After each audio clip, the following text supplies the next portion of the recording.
नमस्ते। आज हम सब मिलकर एक ऐसी गजब की कहानी जानने वाले हैं।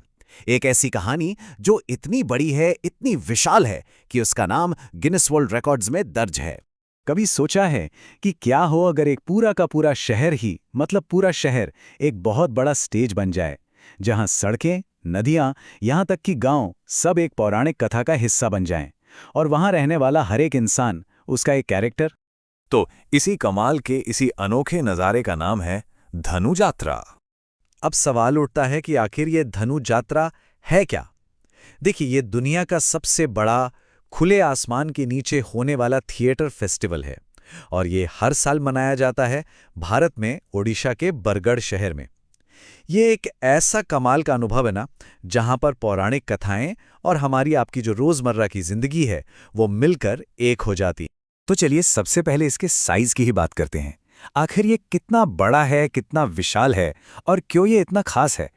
और ये कोई छोटी मोटी बात नहीं है। गिनेस वर्ल्ड रिकॉर्ड्स ने इसे ऑफिशियली मतलब आधिकारिक तौर पर दुनिया का सबसे बड़ा ओपन एयर थिएटर माना है। सोचिए, ये अपने आप में ही बताता है कि ये कितना भव्य होगा।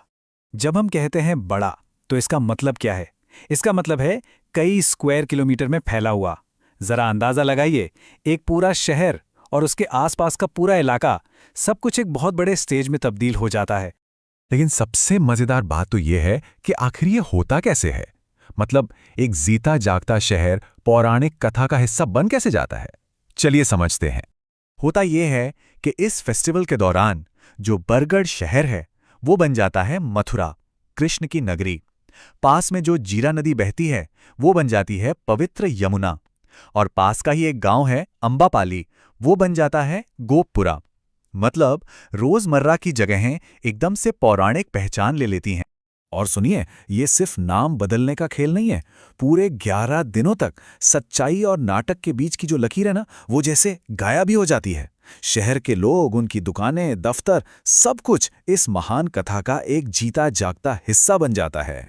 पूरे 11 दिन सोचिए, 11 दिनों तक ये पूरा शहर एक अलग ही दुनिया में सांस लेता है।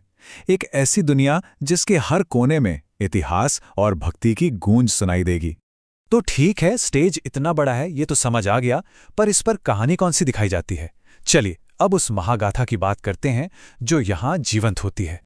ये फेस्टिवल हमें फिर से सुनाता है भगवान कृष्ण और राक्षस राजा कंस की कहानी। वही कहानी, अच्छाई की बुराई पर जीत की। लेकिन फर्क यह है कि यहाँ इस कहानी को एक ऐसे पैमाने पर दिखाया जाता है जिसकी कल्पना करना भी मुश्किल है।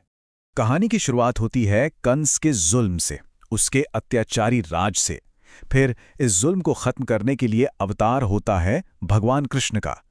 धीरे धीरे कहानी आगे बढ़ती है और अपने क्लाइमैक्स पर पहुंचती है जब कृष्ण कंस को उसी के दरबार में जाकर ललकारते हैं। और फिर अंत में होता है वही जो हमेशा होता है, अच्छाई की जीत और बुराई का अंत। यहां एक बात समझना जरूरी है, कंस और कृष्ण सिर्फ दो कैरेक्टर्स नहीं हैं, बल्कि ये दो सोच, दो विचारधाराओं के प्रतीक हैं। एक तरफ है कंस जो जुल्म और अत्याचार का प्रतीक है, और दूसरी तरफ है कृष्ण जो दिव्यता और सबसे बढ़कर आजादी का प्रतीक है। तो ये लड़ाई असल में दमन और मुक्ति की है। और पता है, यही बात इस फेस्टिवल की आत्मा है। ये सिर्फ एक नाटक नहीं है, सिर्फ मनोरंजन नहीं है, इसका मतलब कहीं ज्यादा गहरा है। धनु यात्रा असल में एक बहुत बड़ा लोक नाट्य अनुभव है। मतलब एक ऐसा एक्सपीरियंस जहां लोग सिर्फ दर्शक बनकर बैठे नहीं रहते, वो खुद इस कहानी का एक एक्टिव हिस्सा बन जाते हैं। ये मिलकर मनाया जाने वाला एक जश्न है, परंपरा का, भक्ति का और सबसे जरूरी आजादी का। तो चलिए फटाफट से सारी बातों को एक बार फिर से देख लेते हैं।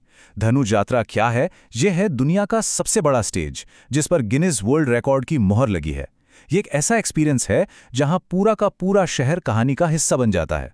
ये हमें अच्छाई की बुराई पर जीत की कहानी सुनाता है, और सबसे बढ़कर ये आज़ादी, परंपरा और भक्ति का एक बहुत बड़ा जश्न है।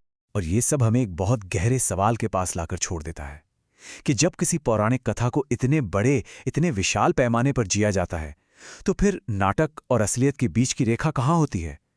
कहाँ पर एक्टिंग खत्म होती है और कहाँ से आस्था शुरू होती है?